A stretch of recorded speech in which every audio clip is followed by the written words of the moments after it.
Ko 5 taon mula ngayon.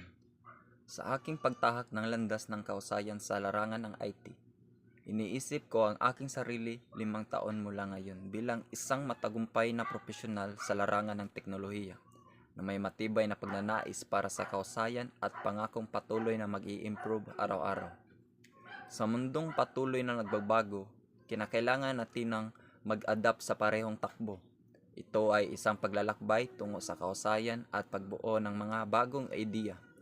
Hindi ko lang nakikita ang aking sarili na nagtutugma sa profesional na layunin, kundi na lampas pa dito. Isang patunay na dedikasyon at masigasig na pagsusumikap para sa paghabol sa kausayan. Kaya't habang nanatili akong matatag sa harap ng kampana panabik na hinaharap na ito, ako'y pinapalakas ng mga hamon na naghihintay sa pag-alam na bawat pagsubok ay magdadala sa akin tungo sa tagumpay. Maraming salamat po.